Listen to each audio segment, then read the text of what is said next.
നമസ്കാരം. കഴിഞ്ഞ കുറേ നാളുകളെ വാർത്തകളിൽ നിറഞ്ഞു നിന്നിരുന്ന അമ്മ പതിയെ പതിയെ അസ്തമിക്കുകയാണ്. ഏറ്റവും ഒടുവിൽ അമ്മയുമായി ബന്ധപ്പെട്ട് വന്ന വാർത്ത രമേശ് പിഷാരടി കോടതിയിൽ കൊടുത്ത ഒരു സത്യവാങ്മൂലത്തെക്കുറിച്ചുള്ള വാർത്തയാണ്. ശ്വേതാ മേനോൻ ബോധപൂർവം രാഷ്ട്രീയ വൈരാഗ്യം തീർക്കാനാണ് തന്നെ ആ കേസിൽ ഉൾപ്പെടുത്തിയിരിക്കുന്നത് എന്നാണ് പിഷാരടിയുടെ വാദം. വാസ്തവത്തിൽ അഡ്ഹോക് കമ്മിറ്റിയുടെ കൺവീനർ എന്ന നിലയിൽ ശ്വേതാ മേനോന് രമേശ് പിഷാരടിയെ ഉൾപ്പെടുത്താതിരിക്കാൻ നിവൃത്തിയില്ലായിരുന്നു എന്നതാണ് വാസ്തവം. എന്തായാലും ആ കോടതിയിൽ ആ കേസ് നടക്കുന്നു.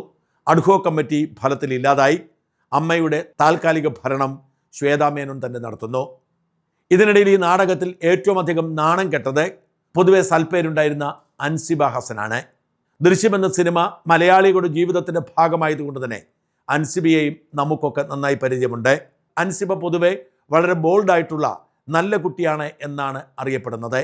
ആരുടെയൊക്കെ കുത്തിത്തിരിപ്പിനിരയായി അൻസിബ ചാടി പുറപ്പെട്ട് ചൂടുചോറ് വാരി തിന്ന് പണി ചോദിച്ചു വാങ്ങിയിരിക്കുകയാണ്. കഴിഞ്ഞ കുറേ നാളുകളായി അൻസിബ ഒരു വഴക്കാളി എന്ന നിലയിലാണ് വാർത്തകളിൽ നിറയുന്നത്. അൻസിബ ആർക്കെതിരെയൊക്കെ കേസ് കൊടുത്തിട്ടുണ്ടെന്ന് ആർക്കും ഒരു നിശ്ചയവുമില്ല.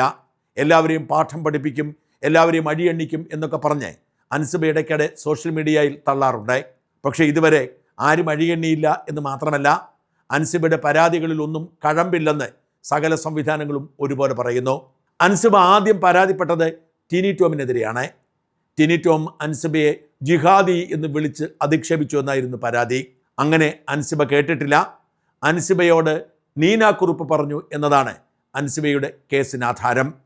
ആ കേസിൽ ഒരു തെളിവുമില്ലെന്നും അത്തരമൊരു പ്രയോഗം ടിനി ടോം നടത്തിയിട്ടില്ല എന്നും പോലീസ് ഉദ്യോഗസ്ഥർ കണ്ടെത്തുന്നു. ഇതോടുകൂടി അൻസിബയുടെ മൊഴിയെടുക്കാൻ വിളിച്ച വനിതാ SI-ക്കെതിരെയായി പരാതി. അതിനിടയിൽ ലക്ഷ്മി പ്രിയ അൻസിബയ്ക്കെതിരെ തൻ്റെ കുടുംബജീവിതം തകർത്തു എന്ന് പറഞ്ഞൊരു കേസ് കൊടുക്കുന്നു. ഇതൊക്കെ പോലീസ് പരിശോധിച്ചിട്ട് ബാലിശം എന്ന് പറഞ്ഞ് എഴുതി തള്ളി. പക്ഷെ അൻസിബ പറഞ്ഞു, ആരെയും വെറുതെ വിടില്ല, എല്ലാവരെയും അഴിയെണ്ണിക്കും. ആരോ പിറകിൽ നിന്ന് തെറ്റായ നിയമോപദേശം കൊടുത്തത് കൊണ്ട് മാത്രമാണ് അൻസിബ അമിതമായ ആത്മവിശ്വാസത്തോടെ ഇറങ്ങിപ്പുറപ്പെട്ടത്. അന്നേ ഇത്തരം വിവരക്കേട് കാണിക്കരുത്. മനുഷ്യജീവിതത്തിൽ അങ്ങോട്ടും ഇങ്ങോട്ടും ചെറിയ ഭിന്നതകൾ ഉണ്ടാവുമ്പോൾ അതൊക്കെ നിയമപരമായ പുലിവാലാക്കി മാറ്റാൻ ശ്രമിച്ചാൽ ഒരിടത്തും എത്തില്ല. അങ്ങനെ ശ്രമിക്കുന്നതിനും സമ്മർദ്ദം ചെലുത്തുന്നതിനും പിന്നിൽ ചിലരുണ്ടാവും. അവർ കുട്ടിക്കുരങ്ങന്മാരെ കൊണ്ട് ചൂടുചോറ് വാരിച്ച് ശീലിച്ചവരാണ്. അതിൽ വീണു പോകരുത്, വിലപ്പെട്ട സമയം നഷ്ടപ്പെടുത്തരുത്, വഴക്കാളി എന്ന പേര് കേൾപ്പിച്ച് സിനിമയിൽ ഒറ്റപ്പെടരുതേ എന്ന് പല വീഡിയോകളിലൂടെയും അൻസിബയെ ഓർമ്മിപ്പിച്ചതാണ് ഞാൻ. പക്ഷെ അൻസിബയ്ക്ക് ആരോ തെറ്റായ ആത്മവിശ്വാസം പകർന്നു കൊടുത്തു. അങ്ങനെ അൻസിബ രാവിലെ പോലീസ് സ്റ്റേഷനിലും ഉച്ചകഴിഞ്ഞ് കോടതിയിലും വൈകുന്നേരം മാധ്യമങ്ങൾക്ക് മുമ്പിലും ഹാജരാവാൻ തുടങ്ങി. പക്ഷെ അൻസിബയുടെ പോരാട്ടമെല്ലാം പാഴായി. ആരോ അൻസിബയെ പറഞ്ഞ് തെറ്റിദ്ധരിപ്പിച്ചു. കോടതിയുടെ നിർദ്ദേശപ്രകാരം നിവൃത്തിയില്ലാതെ പോലീസിനെ കേസെടുക്കേണ്ടി വന്നെങ്കിലും അൻസിബയുടെ പരാതിയിൽ കേസ് നിലനിൽക്കില്ല എന്ന് പറഞ്ഞ് കോടതിയിൽ റിപ്പോർട്ട് കൊടുക്കുന്നു. ഇതൊന്നും അൻസിബ അംഗീകരിക്കുന്നില്ല. ഇതിനിടയിലാണ് അൻസിബയെ അധിക്ഷേപിച്ചുകൊണ്ട് ലക്ഷ്മി പ്രിയയുടെ ഒരു അഭിമുഖം വരുന്നത്. വാസ്തവത്തിൽ ആ അഭിമുഖത്തിലെ അൻസിബയെക്കുറിച്ചുള്ള പരാമർശം അതിര് കവിഞ്ഞതായിരുന്നു. ലക്ഷ്മി പ്രിയ അങ്ങനെ പറയരുതാത്തതായിരുന്നു. അതിൻ്റെ പേരിൽ അൻസിബ കേസ് കൊടുത്തതിനെ കുറ്റം പറയാനും സാധ്യമല്ല. പക്ഷേ അൻസിബ ഒരു വഴക്കാളി ആയതുകൊണ്ടും പോലീസിനെതിരെ നിരന്തരം കേസ് കൊടുക്കുന്നത് കൊണ്ടും അൻസിബയെ ആരോ സമ്മർദ്ദം ചെലുത്തി പലതും ചെയ്യിക്കുന്നത് കൊണ്ടും പോലീസ് അതും ഗൗരവമായി എടുത്തില്ല. അൻസിബ പതിവ് പോലെ അതിൻ്റെ പേരിലും കോടതിയിൽ പോയി. കോടതി കേസെടുക്കാൻ പറഞ്ഞു. പക്ഷെ പോലീസ് റിപ്പോർട്ട് കൊടുത്തു കേസെടുക്കാൻ ഒന്നുമില്ലെന്ന്. കഴിഞ്ഞ ദിവസം കോടതി അൻസിബയുടെ വാദം തള്ളിക്കൊണ്ട് ആ കേസും നിലനിൽക്കില്ല എന്ന് പറഞ്ഞു. അങ്ങനെ ഒരു തീരുമാനം കോടതിയിൽ നിന്നുണ്ടാവാൻ സുപ്രധാന കാരണമായി മാറിയത് അൻസിബ അഭിമുഖത്തിൽ പങ്കെടുത്ത ലക്ഷ്മി പ്രിയക്കെതിരെ കേസ് കൊടുത്തപ്പോൾ ഒപ്പം ഒരു കാര്യവുമില്ലാതെ ശ്വേതാ മേനോനെ കൂടി വലിച്ചൊഴിച്ചു എന്നതാണ്.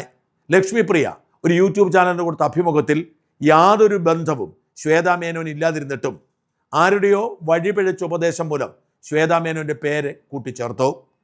ഇല്ലാത്ത ശ്വേതാ മേനോനെ ആ കേസിൽ കൊടുക്കാൻ ശ്രമിച്ചപ്പോൾ തന്നെ ആ കേസിൽ അൻസിബയ്ക്ക് അനുകൂലമായ സാഹചര്യം മാറിപ്പോയി. ഒരു സത്യത്തിനൊപ്പം അല്പം നുണ ചേർത്താൽ എന്തു സംഭവിക്കും എന്നതിന് തെളിവായി. ആ കേസും നടക്കാതെ വന്നപ്പോൾ അൻസിബ കോടതിക്കെതിരെ പ്രതികരിച്ചിരിക്കുന്നു. കഴിഞ്ഞ ദിവസം റിപ്പോർട്ടർ ചാനലിൽ അൻസിബ പറഞ്ഞത് കോടതിയിൽ നിന്നും തനിക്ക് നീതി കിട്ടിയില്ലെന്നാണ്. നോക്കൂ, അൻസിബയ്ക്ക് ആരെയും വിശ്വാസമില്ല, സഹതാരങ്ങളെ വിശ്വാസമില്ല, പോലീസിൽ വിശ്വാസമില്ല, കോടതിയിൽ വിശ്വാസമില്ല.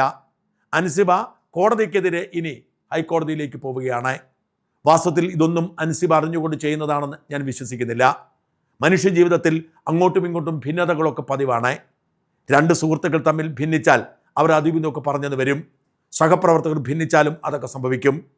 ഇതൊക്കെ കോടതിയിലേക്ക് വലിച്ചഴിക്കണോ, മാധ്യമങ്ങളിലേക്ക് വലിച്ചഴിക്കണോ എന്ന് തീരുമാനിക്കേണ്ടത് ഒരു വ്യക്തിയുടെ സ്വഭാവം അനുസരിച്ചാണ്. തൻ്റെ വ്യക്തിത്വത്തെ പൂർണ്ണമായും ഇല്ലാതാക്കുന്ന തരത്തിൽ, തൻ്റെ കരിയറിനെയും തൻ്റെ ജീവിതത്തെയും ബാധിക്കുന്ന തരത്തിൽ ഗുരുതരമായ വിഷയങ്ങളുണ്ടെങ്കിൽ അങ്ങേയറ്റം വരെ പോയി പോരാടണം. അതേസമയം പിച്ചി, നുള്ളി തുടങ്ങിയ ആരോപണങ്ങളാണെങ്കിൽ അത് അവഗണിക്കുകയാണ് വേണ്ടത്.